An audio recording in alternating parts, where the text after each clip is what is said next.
Aproveitamos a ocasião para cumprimentar os parceiros aqui presentes. E vamos então dar início à sessão de abertura da 8ª edição do Festival Literário da Madeira. Para a moderação, convidamos um jornalista 7 vezes premiado como melhor apresentador de programa cultural de televisão pelo movimento Arte Contemporânea. Foi editor cultural da SIC Mulher. Escreveu e apresentou o programa Livraria Ideal e ainda o magazine cultural Cartaz das Artes. João Paulo Sacadura. Obrigado.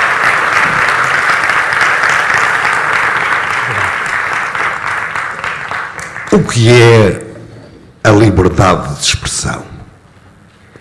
Os dois autores presentes na mesa de abertura têm procurado responder a esta inesgotável pergunta.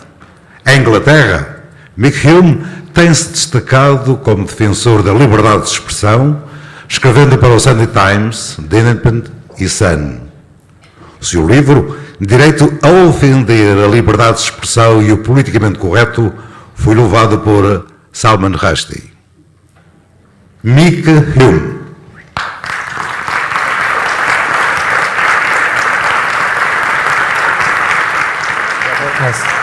O nosso próximo convidado é um dos autores mais ouvidos e respeitados em Portugal.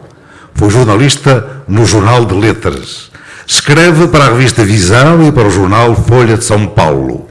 Ganhou o prémio de Crónica da Associação Portuguesa de Escritores com As Novas Crónicas da Boca do Inferno. Reacionário, com 2 Cs, é o seu livro mais recente. Ricardo Araújo Pereira.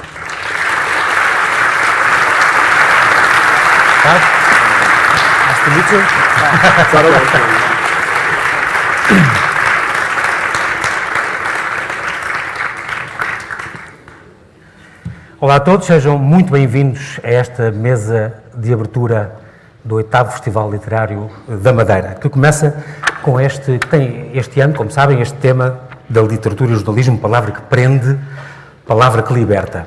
E o tema que nos traz aqui, o mote que nos traz agora esta primeira conversa, nesta mesa de abertura, o assunto é este, a liberdade de expressão, que é um assunto sério, e é um assunto complicado, e é um assunto muito bom para ser discutido com estes 2 convidados de renome.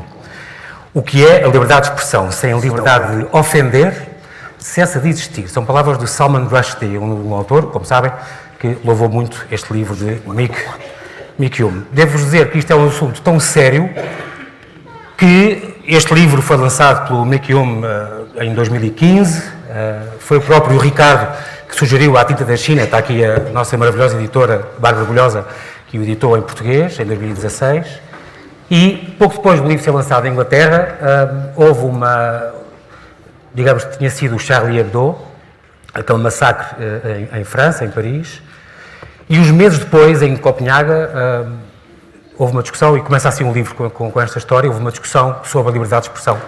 E logo quando estava uma importante feminista a falar, um terrorista entrou pela sala e matou, começou aos tiros, pronto.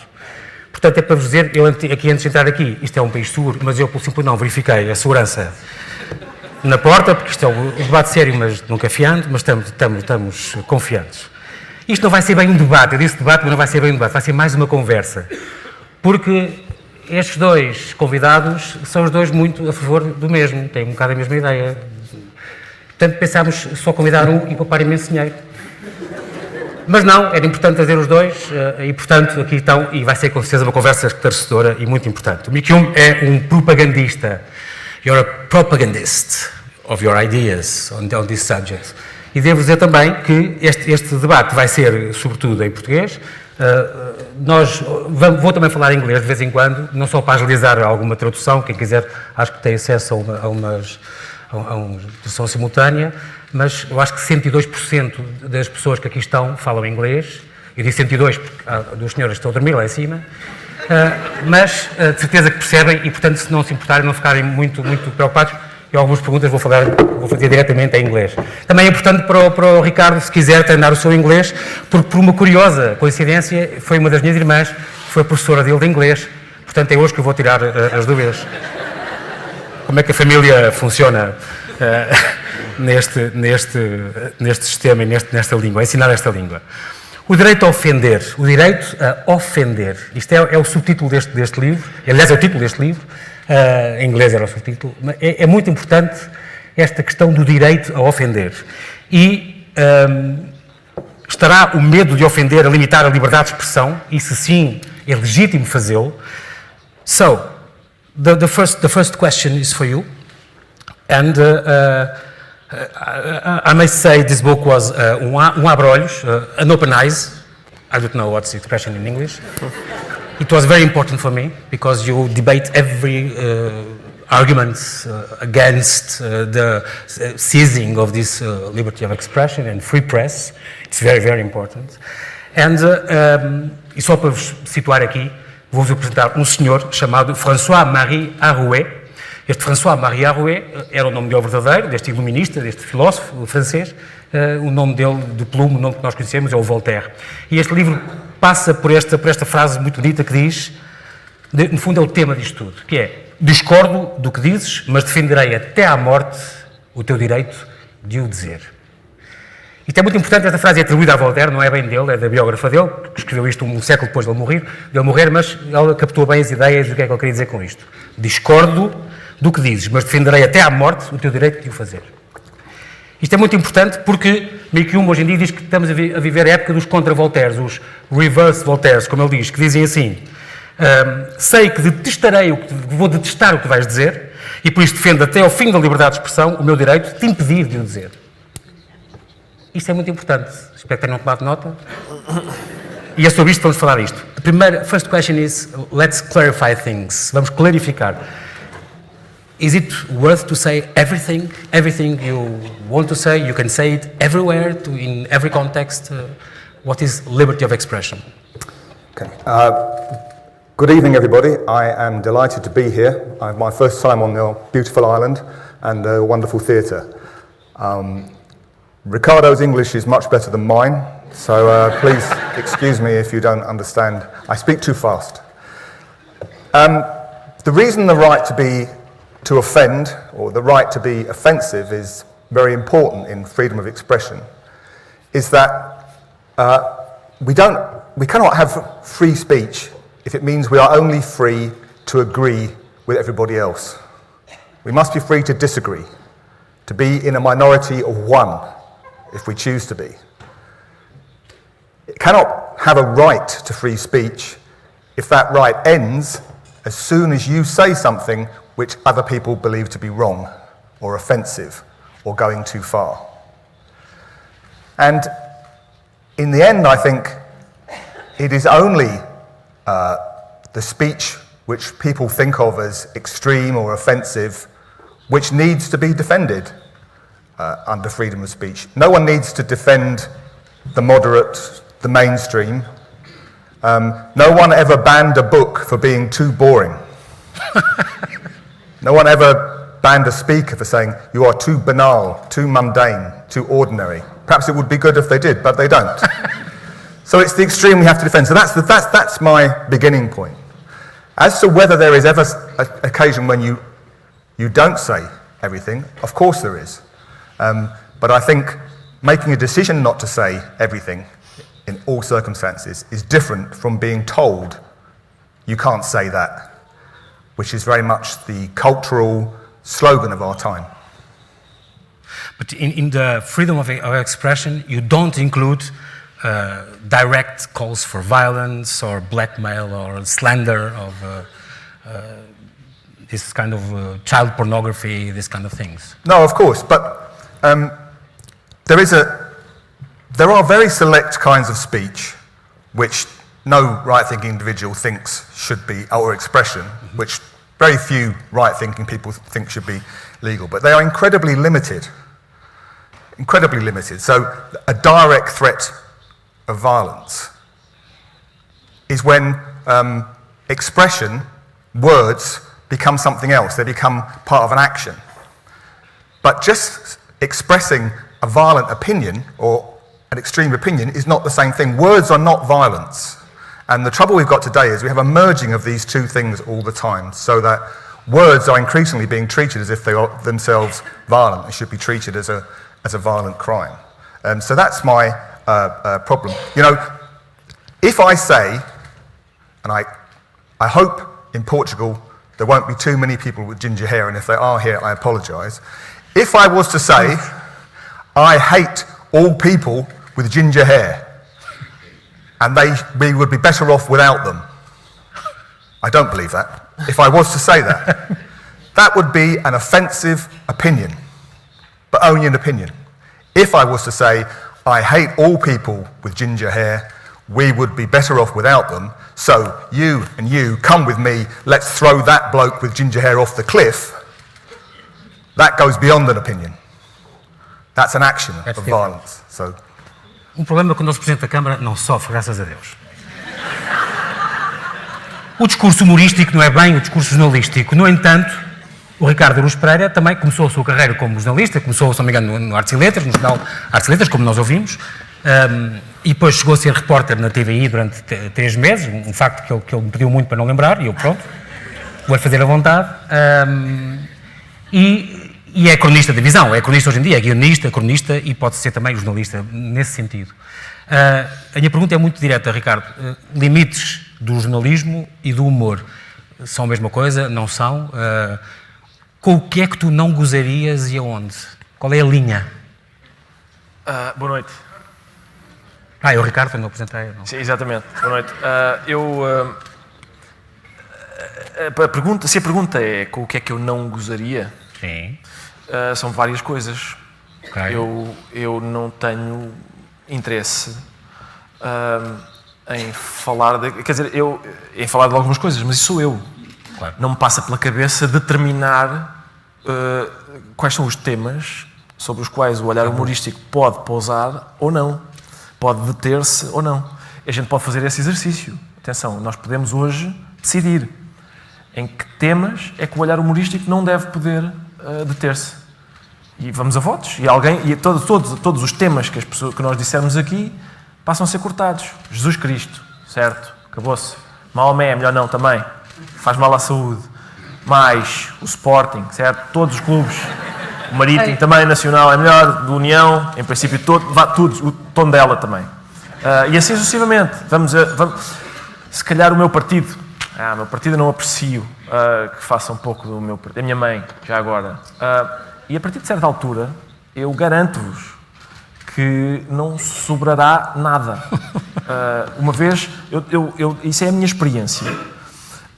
E eu creio que posso garantir-vos que é assim. Uma vez, os meus amigos e eu foi numa altura em que o Sócrates estava a tentar convencer-nos que a salvação deste país era um computador chamado Magalhães. E como a ideia era essa, nós tratámos o Magalhães como o Messias. E por isso realizámos uma Eucaristia para o Magalhães, que reproduzia vários passos da Eucaristia que nós conhecemos, mas dedicados ao Magalhães. Em vez de lermos do Novo Testamento, líamos do livro de instruções da J.P. Sacoto. Eram coisas desse tipo. Como é óbvio, uma vez que aquilo tinha uma ligação com a religião, no dia seguinte houve protestos. O porta-voz da Conferência Episcopal disse... isto é muito grave o que se passou. Eu não sei se ele... Eu só li as declarações escritas, mas em princípio era assim. O que ele disse foi... uma coisa é fazer humor com as ondas do mar. Outra coisa é brincar com a Eucaristia.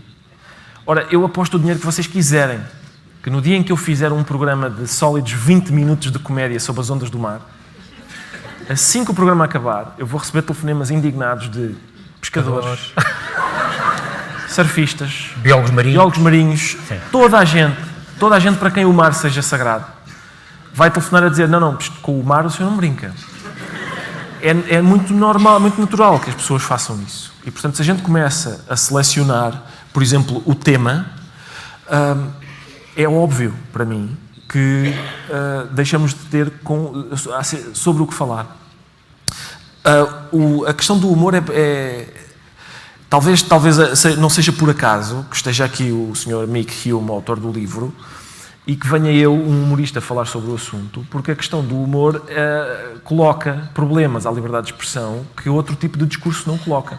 Primeiro porque o humor envolve riso, e há pessoas que até conseguem tolerar uma crítica, mas não conseguem tolerar uma crítica que faça rir as outras pessoas. Isso dá cabo da paciência das pessoas. A segunda razão é que, muitas vezes, o discurso humorístico extravasa, pelo menos na aparência, os limites tradicionais da liberdade de expressão.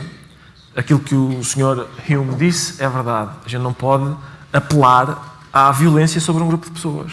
A gente não pode dizer isso, não é? O John Stuart Mill distinguia, por exemplo, fazia uma distinção, e eu acho que é necessário ser sensível a essas pequenas subtilezas. John Stuart Mill dizia, eu posso escrever no jornal, eu acho que os mercadores de milho estão a matar as pessoas à fome com a política de preços deles. Mas ele dizia, eu não posso, se estiver à porta de um mercador de milho, à frente de uma multidão furiosa com tochas e alfaias agrícolas, dizer os mercadores de milho estão a matar as pessoas à fome com a sua política de preços. O contexto é importante. Sim, o contexto é importante. Ora, o discurso humorístico, é importante perceber que o discurso humorístico é o seu próprio contexto. Ou seja, eu não posso ir para a televisão dizer que acho que os ciganos deviam morrer todos.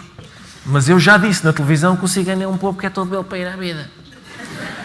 Por que razão é que eu posso dizer isso? A razão é porque eu não estou de facto a dizê-lo. Eu estou a imitar as pessoas que o dizem. Eu estou a fazer um pastiche das pessoas que o dizem. E isso é muito diferente. É muito diferente de dizer. Agora, para que isto seja válido, é preciso que a gente tenha confiança que as pessoas saibam interpretar o que lhes dizem. Hoje, parece-me, há gente que não confia na capacidade de discernimento das pessoas. Acha que é perigoso as pessoas ouvirem determinadas coisas porque elas não vão saber se é ironia ou não vão saber que, não sendo ironia, aquela opinião é contestável, por exemplo. E, portanto, eu sempre me recusei a tratar o público como um conjunto de vegetais que está em casa à espera de ser impressionado pela primeira declaração que houve. Mas falaremos mais sobre isso, certamente. Sim. O medo, Mick Hume aqui o título do seu livro, O Direito a Ofender, The Right to Offend. What about the right to not be offended? Que as pessoas não podem argumentar que eu tenho o direito de não querer ser ofendido e, portanto, quero calar aquele jornal ou aquele colunista ou aquele... Está a jogar o Manchester United. Yeah,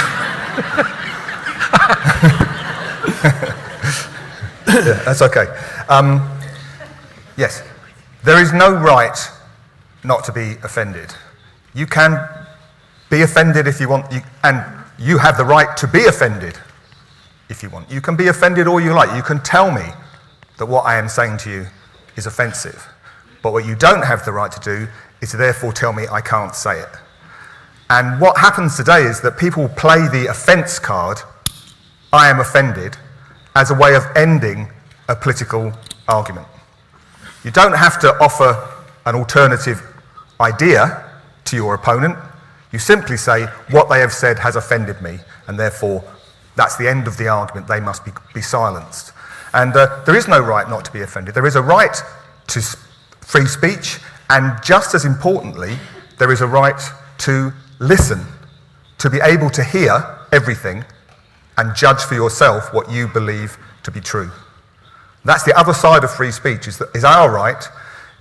I don't just want to stand for, rights for racists to speak poisonous rubbish, but for the rights of everybody to listen to that poisonous rubbish and decide for themselves what they think of it. And not be told by some thought policeman or thought policewoman that you can't hear that because it's too offensive and people have the right not to be offended. In the end, I really agree with George Orwell, the English author of great novels about totalitarianism, Animal Farm and 1984, who in 1945 wrote a book, an introduction to his book Animal Farm, called Freedom of the Press, which very funnily the publisher refused to publish because he found it too offensive. But in there, Orwell says that if liberty means anything, it must mean the right to tell people what they do not want to hear. And I believe in that 100% as the kind of standard of freedom of speech that we should try to live up to. Tyrants usually, it's the first right that they cut, is freedom of expression and of the press. As we have Erdogan in Turkey, for instance. He shut down Wikipedia and Facebook and everything. But for instance, o Ricardo, here, is a guy you have, but he doesn't have Facebook, redes sociais, can be dangerous. O Ricardo não tem Facebook assim, eu também não tenho, e nesta sala com 1000 pessoas, provavelmente somos as duas únicas pessoas que não têm Facebook. É incrível, mas é verdade. Mas, porque o Ricardo diz mesmo que não tem redes sociais, a rede social para um tirano, diz mesmo, como disse o da Turquia, é o fim da civilização, portanto é uma ameaça à sociedade atual, incrível. Mas, Ricardo, tu não tens redes sociais nenhumas, é uma questão de privacidade, é uma questão de... E, por exemplo, tu já processaste revistas que atentaram contra a tua privacidade. Sim. Is it working? Ok. Sim, eu tenho... Espera, deixa só ver se está a trabalhar. I'm joking, it's okay, I'm sure it's okay. Ainda, Ricardo. Sim, eu não, de facto, eu não tenho redes sociais, nada contra quem tem, atenção. O que me parece é que eu acho que eu sinto-me, eu sempre imaginei que os pais, os filhos e os netos eram 3 gerações que estavam equidistantes umas das outras. Os avós estavam a uma distância dos filhos que era igual à distância que eles estão dos netos. O que eu sinto é que a distância a que eu estou dos meus pais é muito menor do que a distância a que eu estou das minhas filhas. Porque as minhas filhas são a primeira geração que experimenta o mundo através desta bugiganga. E experimentar as coisas, experimentar o mundo através disto, é uma experiência radicalmente diferente daquela que eu tive. Porque essa ideia de redes sociais, de ser possível a toda a hora alguém filmar uma coisa que a gente está a fazer, eu suponho que dentro de 20 anos não há nenhum grande líder mundial que não tenha um vídeo seu bêbado no Facebook quando era adolescente. Em princípio, esse tempo acabou. Em princípio, todos os grandes líderes terão vídeos bêbados no Facebook, no YouTube. A minha questão é esta, é experimentar o mundo através disto e através das redes sociais é diferente, acho eu, e a principal diferença é a maneira como se entende hoje a privacidade. Eu não estou a dizer que toda a gente que tem Facebook entende a privacidade dessa forma. O que me parece é que, tendencialmente, as pessoas que têm Facebook e redes sociais em geral entendem a privacidade dessa forma. Eu acho que as redes sociais são, nessa medida, a vitória ideológica das revistas cor-de-rosa e a derrota comercial das revistas cor-de-rosa. Antigamente eu ia ao Chiado e eu sabia que havia um paparazzo que me ia tirar fotografias. Hoje eu vou ao Chiado à vontade porque já não há nenhum paparazzo lá, porque não é preciso. Se eles querem saber como é que são as férias da Rita Pereira, a Rita Pereira põe no Facebook como é que são as férias dela. As fotografias estão lá, estão as pernas da Rita Pereira ao pé de uma piscina, enfim, aquela das pernas em V, a clássica foto o que é que ela está a comer agora, o que é que determinada figura pública está no Marquês de Pombal com 3 amigos a comer um hambúrguer e a sentir-se contente. A gente sabe tudo. A primeira coisa que o Facebook... Eu não tenho Facebook, mas já vi um Facebook, não é? As filhas dele têm, os meus filhos também têm. As minhas filhas não têm. As minhas filhas não têm, mas eu já vi um Facebook e aparece... A primeira coisa que o Facebook diz é: em que é que estás a pensar? A minha vida toda tem sido esconder das pessoas o que é que eu estou a pensar. Boa parte do sucesso da vida social, da vida em sociedade, parte do princípio de que a gente esconde aos outros aquilo em que está a pensar. É a melhor maneira de sermos bem-sucedidos socialmente. E, portanto, essa ideia de que é possível partilhar tudo com os outros, incluindo aquilo em que estamos a pensar, incluindo fotos da minha família, do que é que eu estou a fazer, assustador. Sim, assusta-me um pouco. Eu sei que é possível ter Facebook e usá-lo de outra maneira. O que me parece é que as pessoas usam tendencialmente dessa forma, ou usam-no como se fossem uma espécie de comitê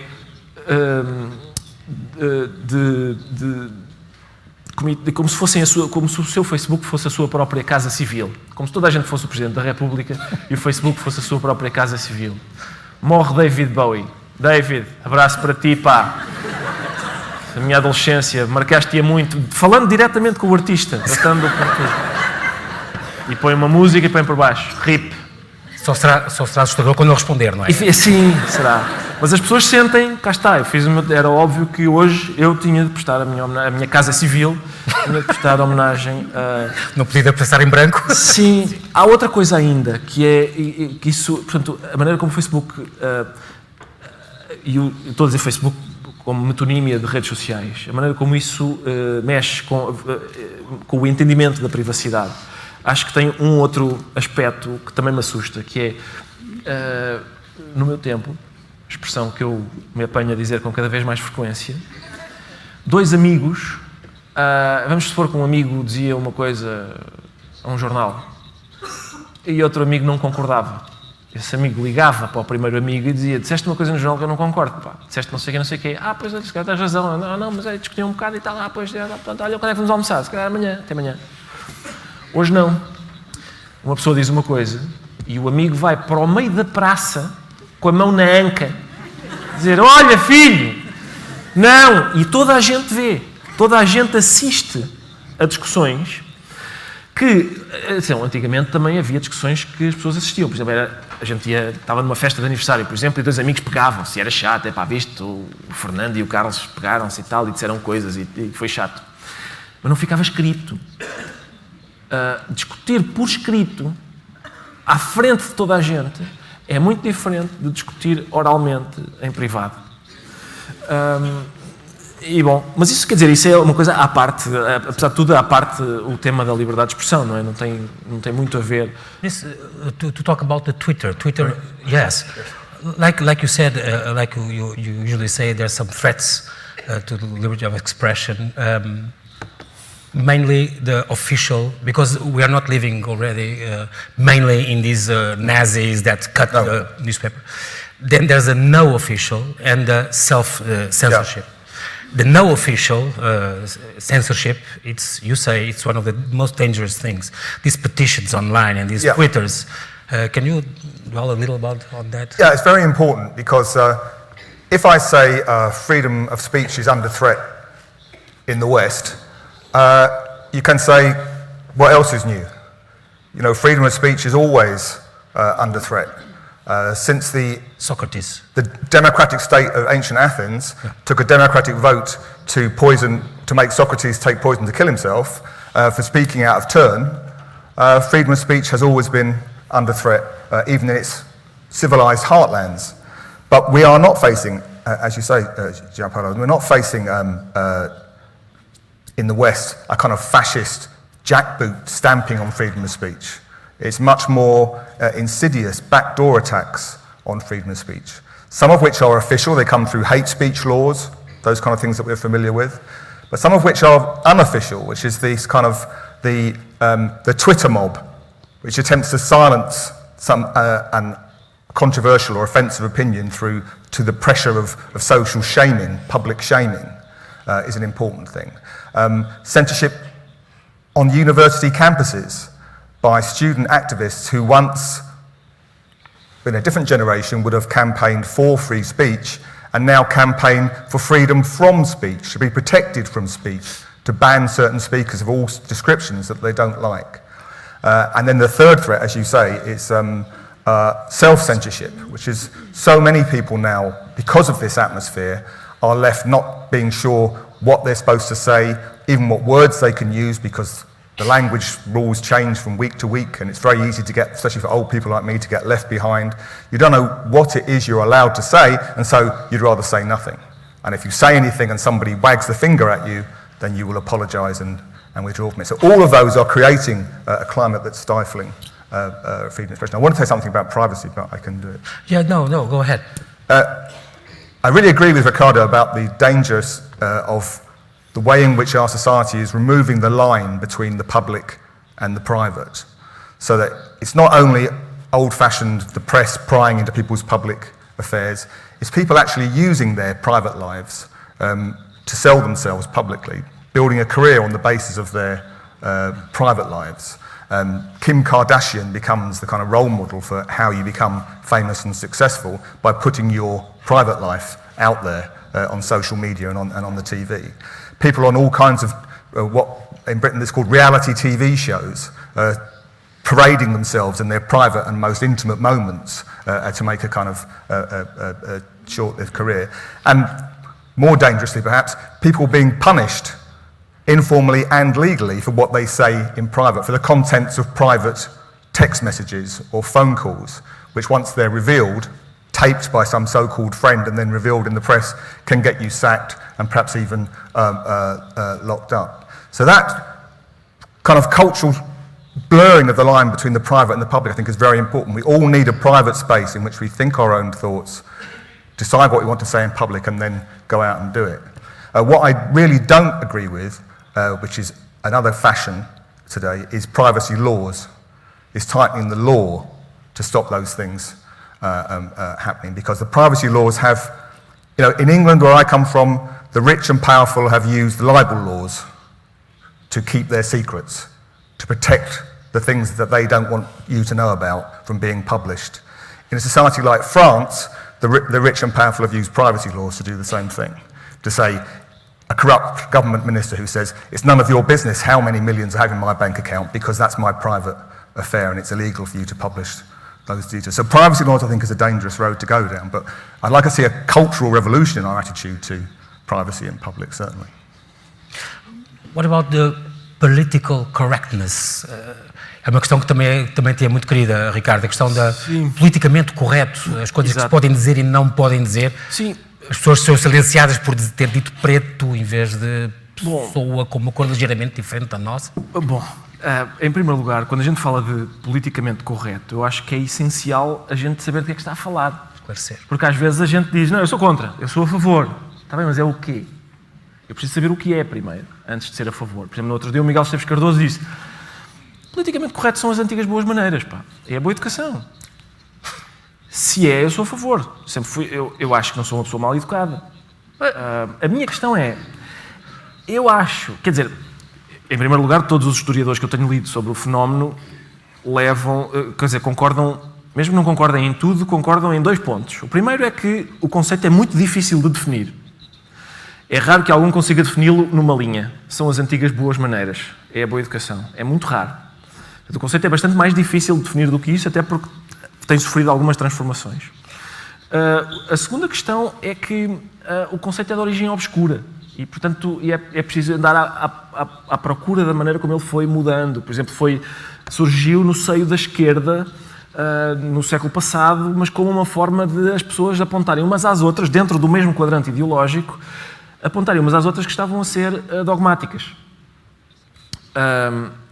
Hoje as pessoas conseguem designar-se sem ironia nenhuma, como a favor do politicamente correto. Quando a expressão começa por ser uma ironia. Dizer, sim, não podemos ir comer um hambúrguer, não é? Porque isso não é politicamente correto. Era este o tipo de piada que as pessoas faziam umas com as outras. Agora, a questão é, eu acho que a história de dizer que isto é apenas boa educação, eu acho que o próprio Miguel Esteves Cardoso se encarregou de desmentir, porque ele diz, as pessoas têm a generosidade de nos corrigir. Ora, uma das regras da boa educação é que não se corrige a educação dos outros. A não ser que os outros sejam meus filhos, eu não digo num jantar em que um senhor está a comer de boca aberta, não digo, olha, só uma coisa, isso não se... eu acho que é mais falta de educação corrigir um tipo que está a ser mal educado do que o tipo estar a ser mal educado. E, portanto, esse é um primeiro ponto que afasta logo, claramente, o politicamente correto da boa educação. Há uns pontos em comum. Por exemplo, o facto de serem ambos uma estratégia de controle. Sim. A boa educação serve para controlar. Serve, aliás, para que uma determinada classe social, os membros dessa classe, se identifiquem uns aos outros e impeçam a entrada de outros elementos. O Pygmalion, do Bernard Shaw, é sobre isso. O professor Higgins aposta com o Cornel Pickford que é capaz de transformar uma vendedora de flores numa duquesa, não lhe ensinando mais do que boa educação. Ensinando a falar não é só o sotaque, é ensinando a falar e a comportar-se. Se ela não se comportar daquela forma, não entra. Se ela se comportar assim, pode entrar. Esse é um ponto em comum e é curioso, porque de facto o que o politicamente correto faz é dizer, você não debate, a não ser que fale desta forma. Primeiro controlamos os termos do debate e depois então vamos debater. Eu sempre preferi discutir o que as pessoas dizem do que discutir a maneira como elas o dizem. Outra questão que me parece importante em relação ao politicamente correto e à diferença dele ser boa educação é que não é essa a utilização corrente que a expressão tem. No dia 4 de fevereiro, portanto há um mês, o Diário de Notícias trazia na capa, uma chamada de capa que dizia a obsessão pelo politicamente correto já está a pôr em causa livros, quadros e espetáculos. A boa educação nunca fez isso. Enfim, eu acho que a própria, isso é uma coisa curiosa, a própria expressão politicamente correto é sinistra, no sentido em que 2 mais 2 igual a 4 está correto. Se eu disser, mas eu acho que é 5, vamos debater. Não, desculpe, não há debate a fazer. Não está correto. Correto é 2 mais 2 igual a 4. Agora, em política, quem é que está correto? A esquerda ou a direita? No Parlamento, quem é que está correto? É o PCP, o CDS, o PSD? Quem é que está correto ali? Por exemplo, na altura da discussão do aborto, eu fui a favor do sim, pela legalização, pela despenalização. Mas os outros estavam incorretos. Eu pensei que a política era matéria de opinião. Quando a gente diz isso é incorreto, acabou o debate. Não é? Se uns estão corretos e outros estão incorretos, não se discute, não vale a pena. O que é curioso é que as pessoas que se reclamam dizem não, eu sou pelo politicamente correto. Mas realmente a expressão é sinistra. São as mesmas pessoas que dizem as palavras têm que ser minuciosamente estudadas, o seu efeito, a sua origem, se ofendem, se não ofendem. Está bem, mas politicamente correto é sinistro. Mas isso não são palavras. Portanto, há um contraste bastante grande entre a posição das pessoas, a vontade que elas têm de policiar os mais pequenos aspectos do discurso e depois o nome pelo qual elas são conhecidas. É sinistro, mas elas dizem, está bem, mas isso não interessa muito. Acho estranho. É importante estas questões, e o Miquel falou disso também, a questão do pensamento na esfera privada e pessoas que há histórias de pessoas que são despedidas porque em casa disseram uma expressão tal e depois um amigo postou isso, ou foi falado, ou o apresentador do Top Gear que cantarolou uma canção, não sei o quê, que falava em nigger, ou não sei o que mais, e foi despedido da BBC, e o comunicado da BBC dizia pessoas que pensam nesta palavra e nesta raça, desta maneira assim, são racistas e não têm um lugar na BBC. Isso é João Paulo, desculpa, deixa-me só interromper para dizer que outra das coisas que afasta a boa educação do politicamente correto é que a boa educação não muda com esta velocidade. Comer de boca aberta era feio para a minha avó, para a minha mãe e para mim. Mas nos últimos tempos, a palavra certa para designar pessoas negras nos Estados Unidos foi colored, negro. Os discursos do Martin Luther King dizem negro, portanto, colored, negro, black, African American, Afro-American e hoje é person of color. A palavra para descrever adequadamente um deficiente foi crippled, handicapped, disabled e agora é citizen with special needs. O que é curioso é que aquilo que era boa educação há 2 semanas, hoje é profundamente ofensivo. Handicapped era correto, hoje é profundamente ofensivo. A boa educação não muda assim. Enfim, embora evolua também um pouco. Eu contei-lhes aquela história de um livro de boas maneiras que eu vi, mas era do século XIX, e que tinha esta entrada, não se deve à mesa cortar as unhas. Continua a ser. Sim, continua a ser. E acrescentava, mormente as dos pés. Portanto, para haver um livro de boas bandeiras que diz isto há 100 e tal anos, estão a ver como é que antigamente as pessoas à mesa... Bom. Mas aí está um conselho que continua válido. Exatamente. Yes, sure. Yeah. The idea that political correctness is just good manners is something we've heard a lot in Britain maybe 10, 15 years ago. And you can, as it moves on, it becomes clearer and clearer that it's about thought control. It's about controlling what speech is and isn't allowed. It goes way beyond that. So you might say it's just good manners not to use the N-word, because that's a very rude and offensive word. But when it comes to the point where you're saying you cannot use the male and female pronouns. You cannot say his or her, him and her. We're going way beyond good manners. We're talking about a kind of newspeak, a rewriting of the language to fit somebody else's political and cultural prejudices. And what's really telling about it, and what worries me most about it, is what Ricardo started by saying, is that it comes from the left. And I am a man of the left. And I think the left believed, the left that I came from, the left that stood on the left of the National Assembly in the French Revolution, believed in freedom and free speech and democracy. That's what we have fought for as the left. Now we have a left, a so-called left, that seems to stand for the opposite of that. So whereas once upon a time in our societies, conformism in speech and manners might have been imposed by the church or by conservative right-wing politicians, now you have the left trying to impose a kind of conformism through instruments like political correctness. That, for me, is the worst thing of all about the way that free speech has gone out of fashion, is the way that the left have deserted it. And that's why people think, oh, free speech is a right-wing cause, because the left have turned against it so fundamentally. And it's incredible that, agora, se calhar um bocadinho em português, the question of some certain groups, feminist groups and transgender and racist, I mean, this kind of anti-racist groups, anti-Islam groups, they needed the freedom of expression and free press to tell their opinions. But nowadays, it's them they are trying to control and to eradicate all opinions against. So it was a freedom of expression is a very important tool for society and for creativity and for civilization. But these minorities are trying to choke it. It's a bitter irony that every liberty that was ever won in society for the big questions of democracy or for the personal liberties of different groups in society, free speech was always at the centre of those struggles. Always right at the centre of the fight for democracy and rights and every kind of freedom. Frederick Douglass, who was an ex-slave in America in the 1860s and a campaigner against slavery, made the point that no tyrant can stand free speech, that 5 years of free speech would have ended slavery in the southern states of America, would have broken every chain and abolished the block, because the one thing tyrants couldn't stand was free speech. Everybody understood that. The suffragettes, the women who fought for the vote, free speech was at the centre of their campaigns, the right to stand up and express their opinions and say what they wanted and what they deserved.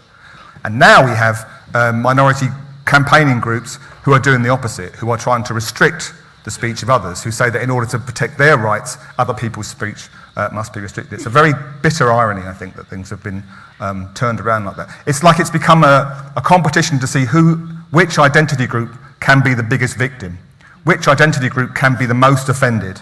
That's the way you kind of climb the ladder and establish your moral authority. Há também tema muito preocupante, que são as universidades, universities.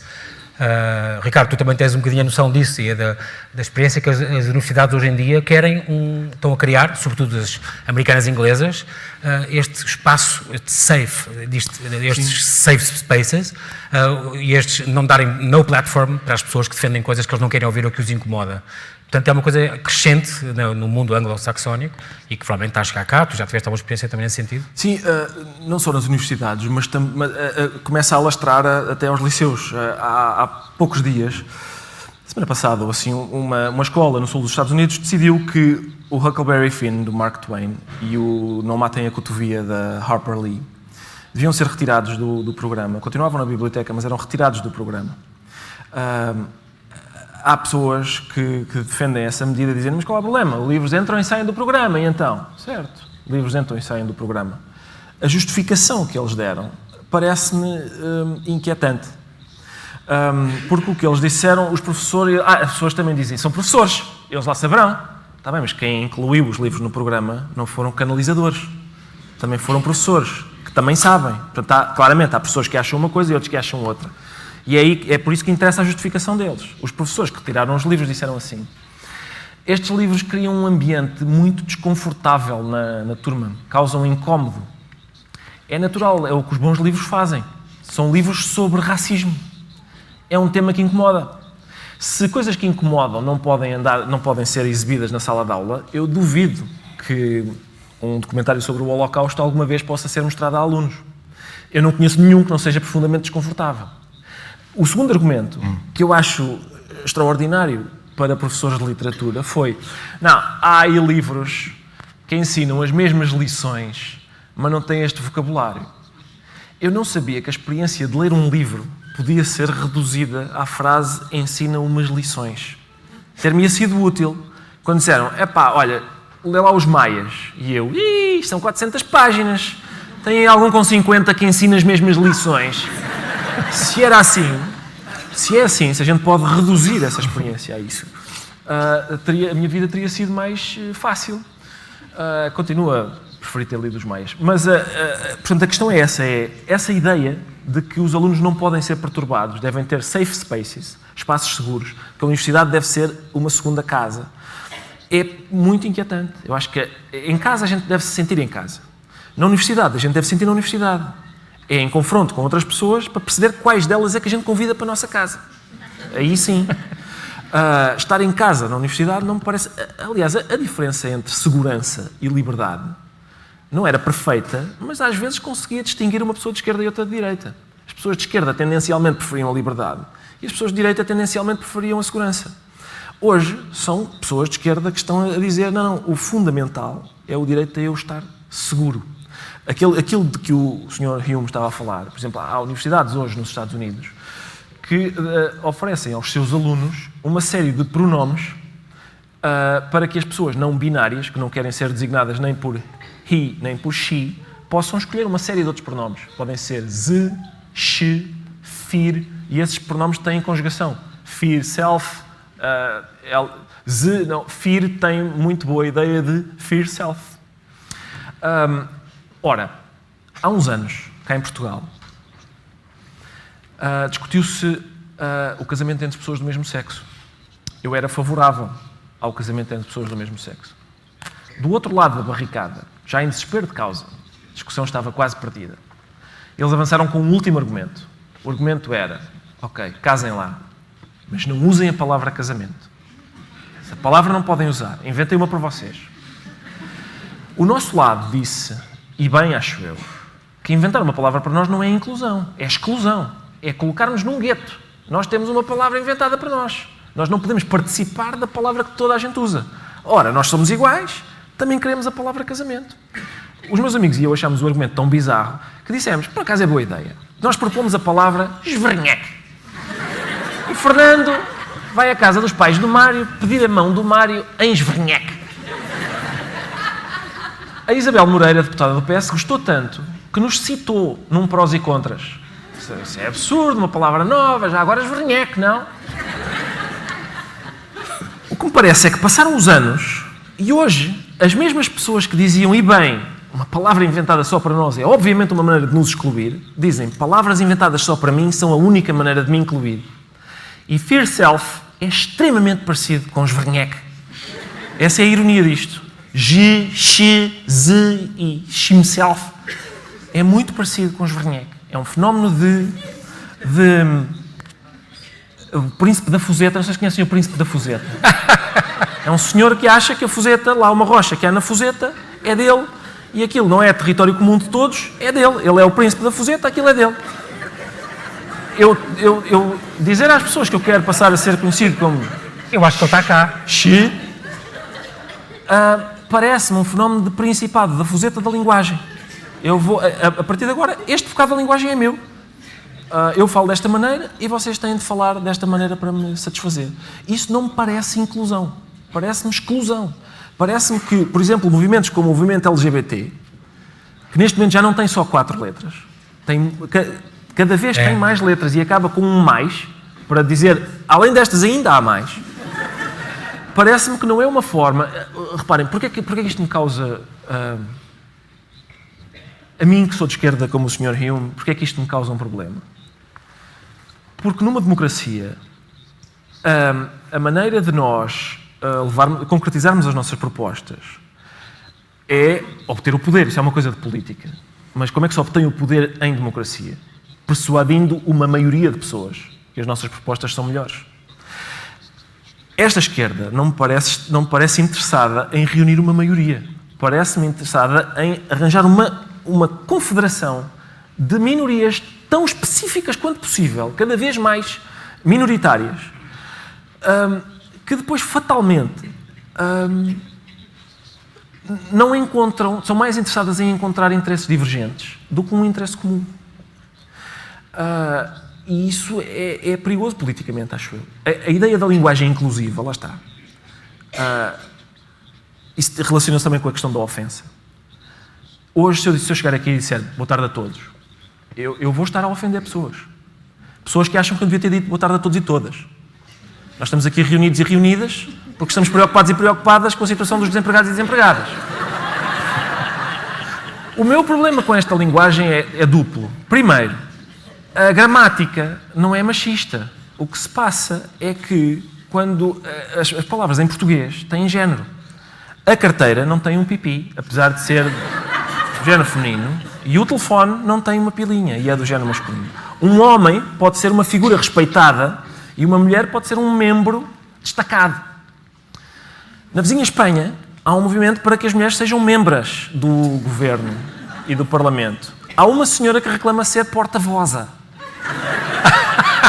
Apesar da palavra voz, é que ao lado em Espanha, apesar da palavra voz ser do feminino, ela acha que só porta-voza é que a representa como deve ser. E, portanto, o meu problema é esta linguagem. Para já é sempre precária, porque neste momento saiu no outro dia no Brasil um livro de uma feminista, o título é Feminismo em Comum para Todos, Todas e Todes. Sucede que nos Estados Unidos, como eu já vos disse, as pessoas não binárias recusam ser integradas em todos. Umas querem ser todis e outras querem ser todos, e etc. E, portanto, cada vez estamos mais divididos. Ora, qual é o problema disso? O primeiro problema é linguístico. Eu acho que a linguagem não funciona dessa maneira. De facto, o neutro não exclui pessoas. A segunda coisa é que é um argumento político.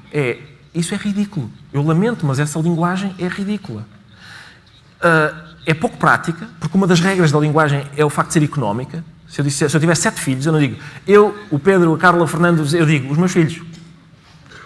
Tendencialmente as pessoas falam assim. E, portanto, tendencialmente não falam dizendo estamos aqui todos e todas, contentes e contentas. Não falam, não dizem isso. O facto de ser ridículo é pouco prática e o facto de ser ridícula é uma maneira de a tornar pouco prática. Porque as pessoas não querem usar coisas ridículas. Identificar isto com uma luta justíssima da igualdade de género, dizer que das duas uma, ou falas assim, ou és contra a igualdade de género, parece-me absurdo. Sou a favor da igualdade de género. Sou a favor de uma sociedade mais igual, mas menos ridícula. Como estamos na terra do Cristiano Ronaldo, obviamente...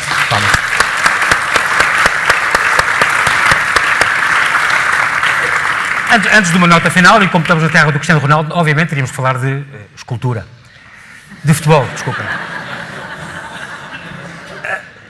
E let's talk about football.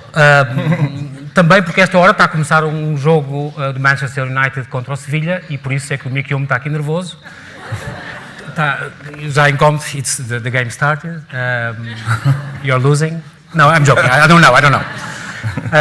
E portanto, e como o Ricardo também é benfiquista, olha, está ali a tua mãe. Olha, a tua irmã. E, portanto, não posso deixar de falar do futebol só para... Eu sei que lá ao fundo já me estão a despedir, é a segunda vez que me despedem, para passar para as perguntas rapidamente, mas the question is purifying the language of football. Porque o futebol está a ser uma linguagem e um meio que está cada vez mais a ser higienizado e purificado. E right now I think as a guy that was singing an anthem against some team and he's in jail because of that. Yeah, well, not now, but he was sent to jail. Okay. In Scotland, yes. I wrote about free speech and football and free speech and comedy because I think there's a connection between them. These are areas of life where once upon a time it was accepted that the normal rules didn't necessarily apply. You could say things as a comedian that you might not say in polite conversation.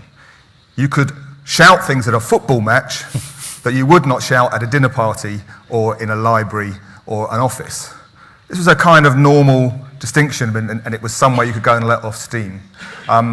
In Britain, in particular, what has happened with football is that they've turned it on its head. So instead of being the one place where you can misbehave and shout and use rude language, it has become a place where the controls of speech are even tighter than they are elsewhere in society, so that you can be punished for saying things at football that you would be able to say somewhere else. So in Scotland, they brought in a specific law called offensive behaviour at football, which outlaws certain kinds of behaviour at football matches, particularly between Rangers and Celtic, which is an old, anybody who knows that thing about Glasgow, Rangers is the Protestant team, Celtic is the Catholic team. It's an overflow of the Irish conflict historically, and they have a lot of very abusive songs about each other.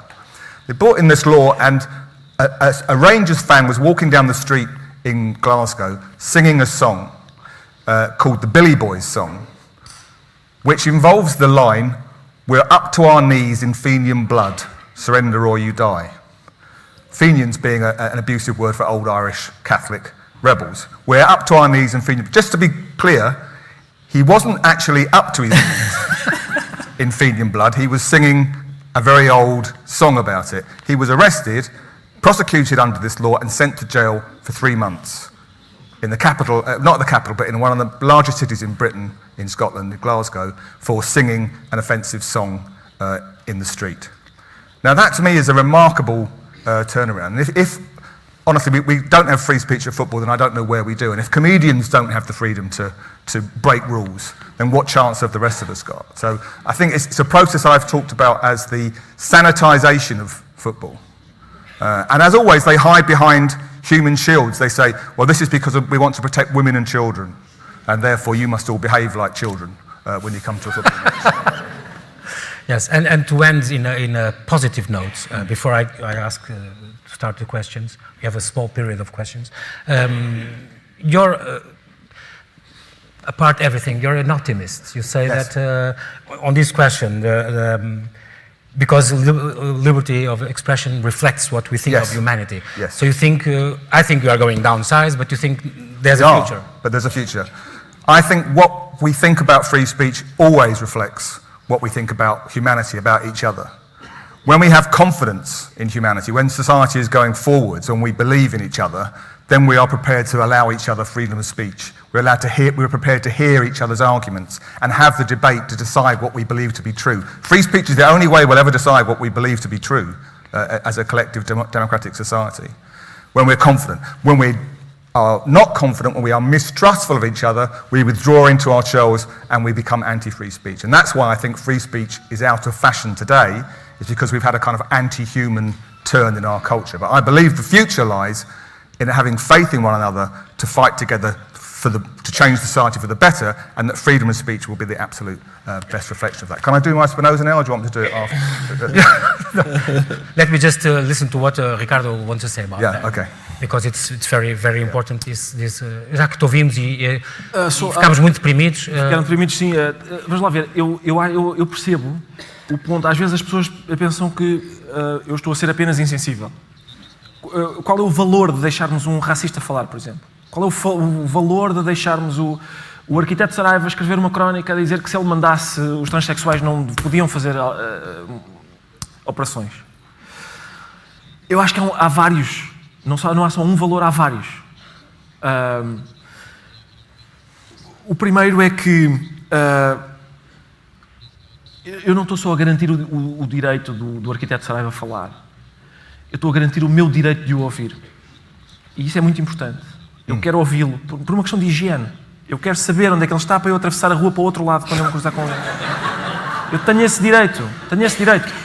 O que nós vemos hoje é uma tentativa de... Por exemplo, no outro dia, um médico chamado Gentil Martins... Que eu não vou dizer o nome. Exatamente. Disse, se homossexuais entrarem no meu gabinete, eu trato-os como a qualquer outra pessoa. Mas que é o mínimo que eu lhe peço, atenção. É o mínimo que eu lhe peço. Eu acho que na civilização homossexual entra... Ele diz, eu acho que a homossexualidade é uma anomalia. Mas se um doente homossexual entra no meu gabinete, eu trato-o como a qualquer outra pessoa. Eu, por mim, estou satisfeito. Se ele faz isso, eu fico satisfeito. É o mínimo que eu lhe exijo. Ele que diga e pense o que quiser. Mas nós aqui na civilização tratamos as pessoas assim. Um organismo do Estado disse, não, nós vamos processar este senhor. Eu sou contra processar aquele senhor. Calar aquele senhor não resolve, ele não deixa de pensar assim. E eu tenho a escolha, por exemplo, eu se calhar não quero ser atendido por Gentil Martins. Tenho esse direito. Tenho o direito de ir e tenho o direito de não ir. E se calhar não quero. A única razão pela qual eu sei que não quero é porque ele falou. E eu preciso disso para saber. Há mais valores nisso. Há o valor de, por exemplo, as ideias que a gente não permite que sejam contestadas. Calar uma ideia não é rebater essa ideia. É só calar essa ideia. As ideias que a gente não permite que sejam contestadas transformam-se em dogma. A gente, de repente, não sabe defendê-las. Por isso, o arquiteto Saraiva deve poder continuar a dizer aquilo. Ele já perdeu a discussão. Ele está reduzido àquilo. A nossa sociedade entendeu que é cruel que pessoas que nascem vivendo o drama terrível de se encontrarem num corpo que não corresponde àquilo que elas pensam de si próprias, podem, de facto, fazer uma alteração para mudar. Ele perdeu essa discussão. Completamente. A questão é, as palavras que ele diz não causam dano nenhum a ninguém. Zero. O dano é zero. O país não vai voltar para trás. Às vezes as pessoas que o querem calar parecem pensar que só as palavras dele é que têm valor. Ou que ele está a falar sozinho na sociedade. Ele não está sozinho. Ele está a dizer aquilo e há muitas pessoas a dizer o contrário. Com melhores argumentos do que ele. E é por isso que ele perdeu a discussão. Outro valor é por uma questão moral. Nos regimes que os energúmenos apreciam, eu não posso falar. Eles podem falar no regime que eu aprecio. Isso eleva-me acima deles. Eu acho isso fundamental. Só para terminar, no outro dia no Brasil, no Carnaval, uns senhores quiseram fazer um curso carnavalesco chamado o Bloco do Porão do DOPS. Seria o equivalente a nós cá em Portugal fazermos o Bloco das Catacumbas da PIDE. Aquilo era gente que queria sambar em homenagem a um torturador da ditadura. Homenagear a tortura. É um caso difícil. O que é que se faz? O primeiro tribunal disse, deixem. O segundo tribunal disse, eu não vou permitir. E eles não puderam desfilar. A minha posição é, eu acho que discurso se vence com mais discurso. E por isso o que eu faria se mandasse era, os senhores querem desfilar a favor da tortura, com certeza. Vocês vão no cortejo, a seguir a um bloco que eu vou inventar, de celebração da Inquisição, e a outro que festeja o cancro do cólon. E vocês vão no meio. O que os brasileiros fizeram, proibir um bloco de sambar a favor da tortura, o torturador que estes senhores queriam homenagear, é o mesmo que o Jair Bolsonaro homenageou na sessão de impeachment da Dilma. E, portanto, o que esta decisão do tribunal vem mostrar é que, no Brasil, o Carnaval é mais decente do que a Câmara de Deputados. O que este tribunal disse foi, não, homenagear torturadores no Carnaval, não, isso vai lá para a Câmara de Deputados fazer, que aqui o Carnaval é só para coisas sérias. Enfim. Do you want to say a famous last word? Yes, thank you. A Portuguese connection for you from the giants. As we say in English, we stand on the shoulders of giants when we defend free speech. And one of my favourite giants of the free speech argument, one of the first ones, is Spinoza, a man who 350 years ago set a standard for free speech. His family were driven out of Portugal, you may know, by the Portuguese Inquisition. They ended up in Amsterdam, where he was then driven out of the synagogue for his godless statements. But Spinoza, I think, 350 years ago, set a standard for a free society that we are still a bit short of. He said that in a free state, any man, and we would of course add any woman and any person of self-selecting gender, in a free state, any man may think what he likes and say what he thinks. Think what he likes and say what he thinks. And I think that's a standard we're still trying to meet today. And if Spinoza somehow came back, I think he would be the subject of a Twitter storm from people saying, think what you like and say what you think. You can't say that. Yeah. You were sacked. Vemos agora, acho que merece umas palmas. Thank you.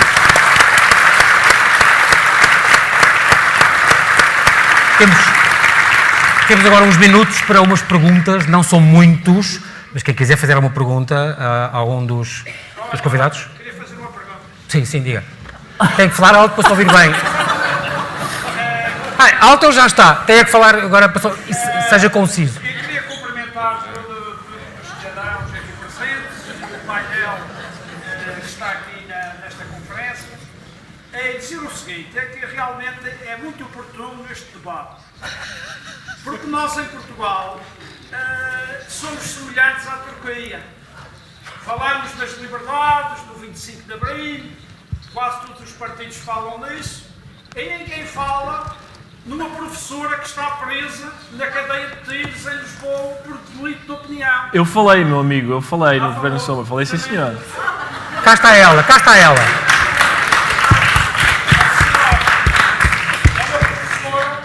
uma professora, uma intelectual que concorreu à bolsa de estudo para cursar cinema e ela roubaram-lhe a bolsa. O ministro Maria Carrilho roubou-lhe a bolsa para dar... Ui! O nome que você foi dizer, isto é mesmo a bolsa ou a vida? O que é certo é que ela recorre ao Tribunal Administrativo de Lisboa e ganhou. O ministro, como tinha os juízes desembargadores do bolso, recorre para a relação. E acontece que um juiz muito amigo dele meteu o processo da Maria de Lourdes na gaveta há 5 anos. Depois resolveu arquivar, disse que o Ministério atual já não tinha dinheiro para ressarcir a professora. Ela foi lá disse, Vossa Excelência é corrupto como ele. Apanhou 3 anos de cadeia por ofender um órgão de soberania. Como se o órgão de soberania não lhe que é o caso dos tribunais, pudesse ser ofendido.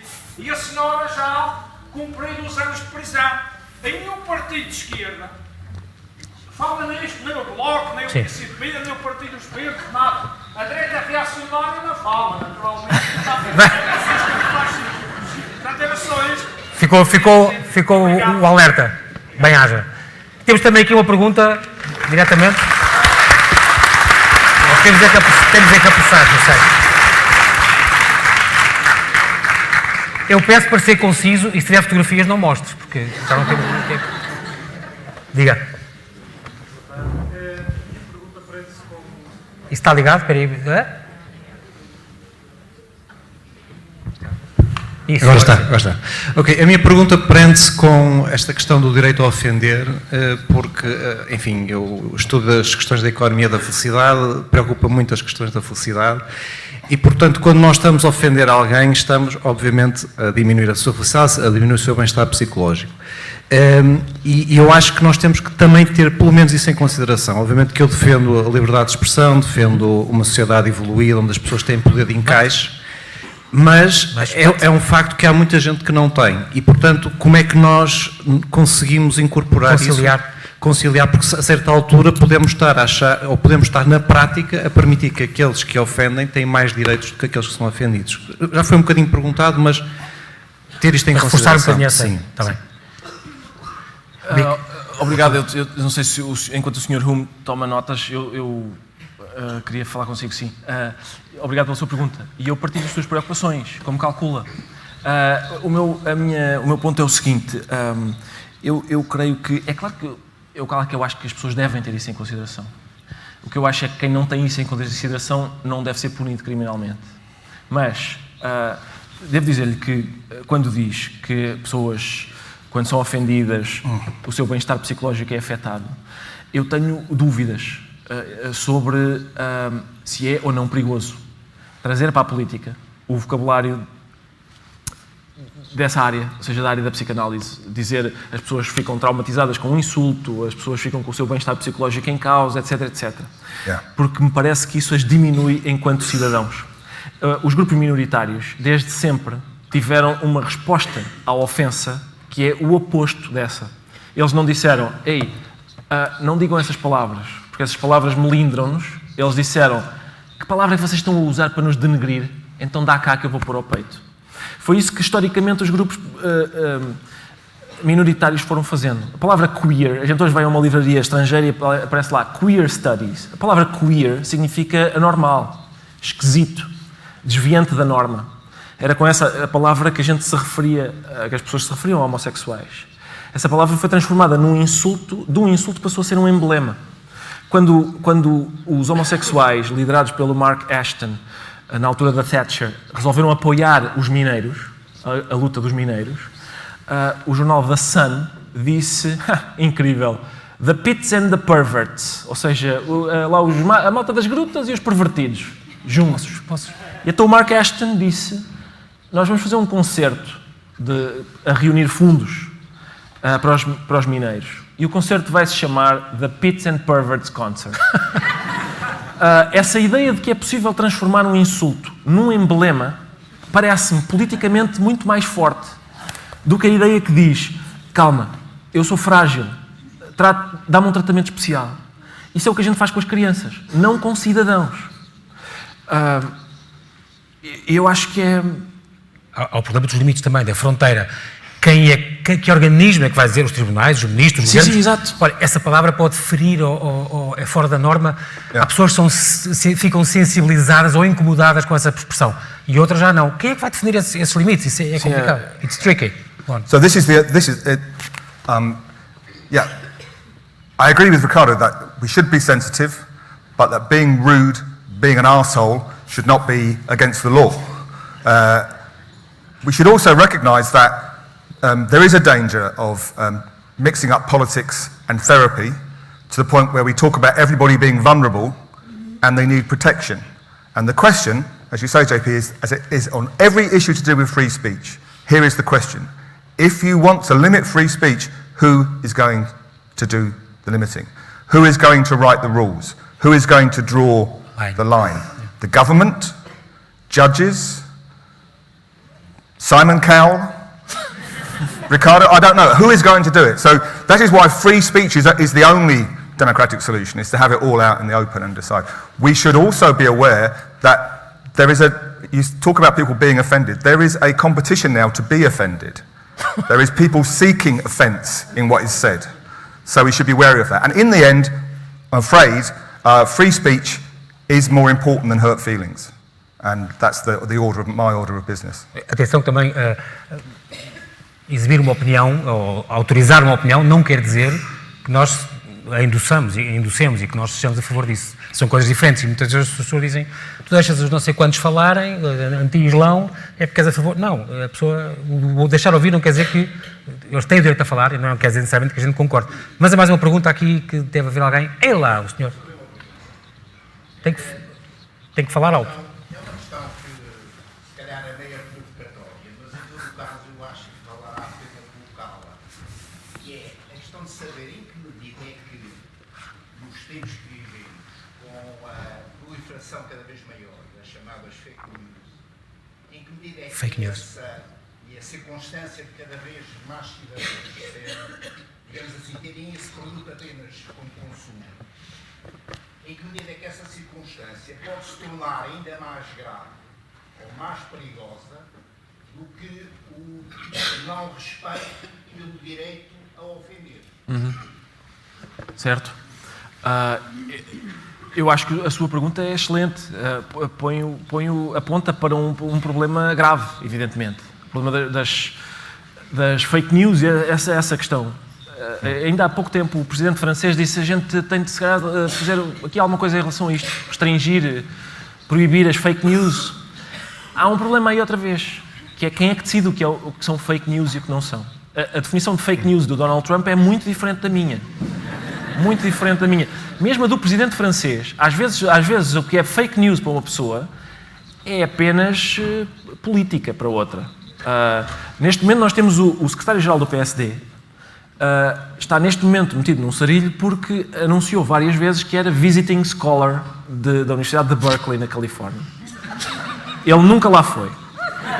O que para um visiting scholar, como o próprio nome indica, é suposto visitar, não é? Portanto, todos nós conhecemos aquelas visitas que nunca mais se vão embora e são chatas. Este é o sonho, porque é uma visita que nem sequer aparece.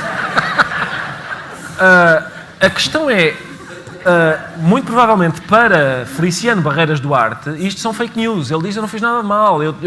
Há um papel de uma senhora que diz: sim senhor, este senhor está habilitado a ser visiting scholar. Depois aquilo abria a hipótese dele poder ser se lá fosse passar 40 horas a estudar. Tinha que validar isso. E ele diz que não percebeu e tal. E de repente é difícil a gente saber o que é falso e o que é verdadeiro.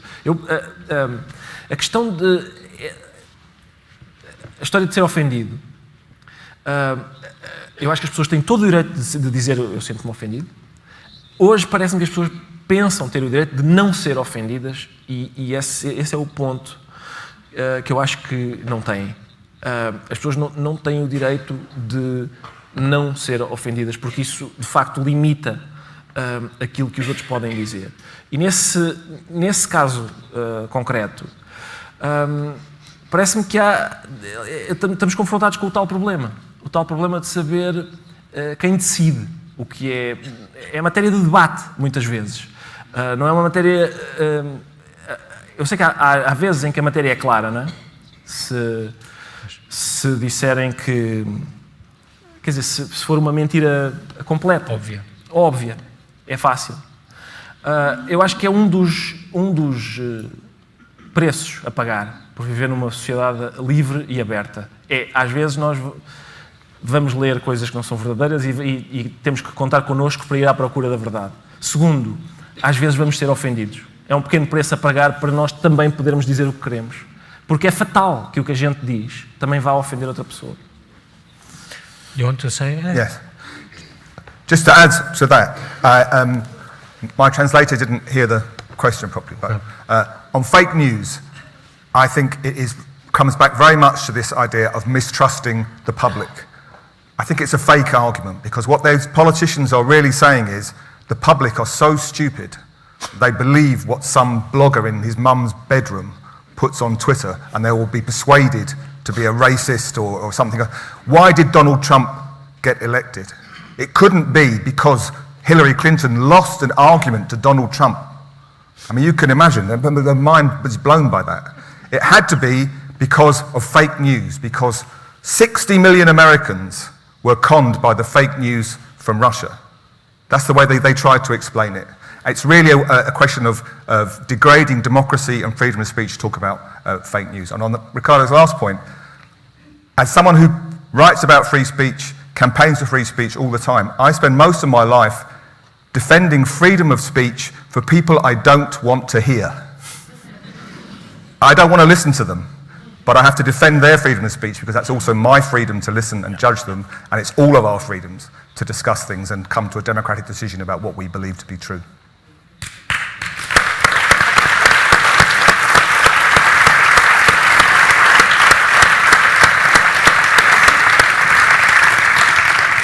Eu acho que nós, infelizmente, vamos mesmo ter que acabar esta sessão, até porque o jogo está quase a acabar e o Mr. Mick Hume ainda gostava de ver o José Mourinho, de quem já gostou mais.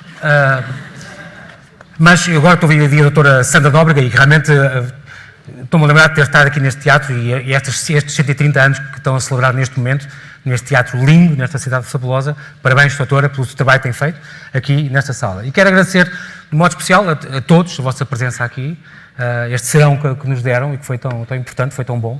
Quero agradecer também a todos os eventos culturais do Atlântico que organizaram isto, Mário Rufino em especial, pelo convite feito, e de um modo muito especial peço uma salva de palmas para os nossos convidados, Mick Hume, Ricardo Araújo Pereira.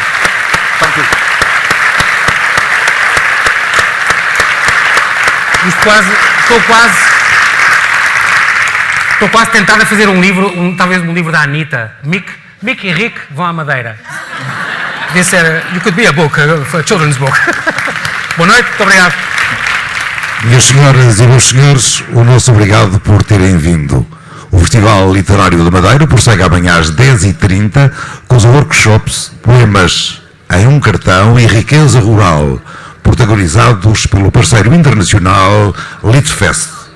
Às 18 horas, José Luís Peixoto, Sophie Oksanen e Eleanor Catton estarão na segunda conversa do Festival Literário da Madeira. Junte-se a nós entre a literatura e o jornalismo. Boa noite.